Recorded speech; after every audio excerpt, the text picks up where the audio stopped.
বিচ্ছেদ হয়নি মাহিয়া মাহি রাকিবের। ঢাকাই চলচ্চিত্রের আলোচিত নায়িকা মাহিয়া মাহি ও তার স্বামী ব্যবসায়ী রাকিব সরকারের সম্পর্ক যেন সিনেমার থেকেও বেশি নাটকীয়। ১.৫ বছর আগে বিচ্ছেদের ঘোষণা দিলেও এবার আবারও বিয়ের খবর দিয়ে চমক দেখালেন এই তারকা দম্পতি।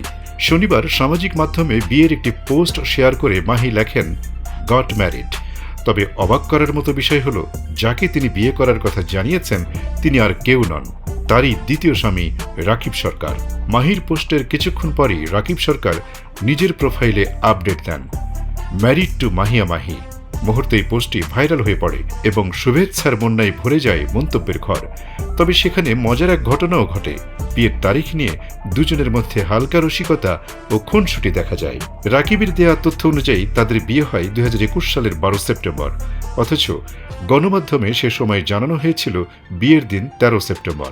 এ নিয়ে মাহি মন্তব্য ঘরে লেখেন, উল্টাপাল্টা কি ডেট দিচ্ছ, সঙ্গে রাগের ইমেজও দেন তিনি। নেটিজেনদের মতে বিচ্ছেদের গুঞ্জন উড়িয়ে দিতে এবং সম্পর্কের স্থায়িত্ব বোঝাতে মাহি ও রাকিব আবারও আলোচনায় আসতে চেয়েছেন। তবে বিষয়টি আরও স্পষ্ট করেন মাহি নিজেই। সম্প্রতি এক সাক্ষাৎকারে তিনি বলেন, আমি রাগের মাথায় ডিভোর্সের কথা বলেছিলাম, কিন্তু আসলে আমাদের ডিভোর্স হয়নি, এখনও নিয়মিত যোগাযোগ হচ্ছে। বর্তমানে মাহি যুক্তরাষ্ট্রে অবস্থান করছেন।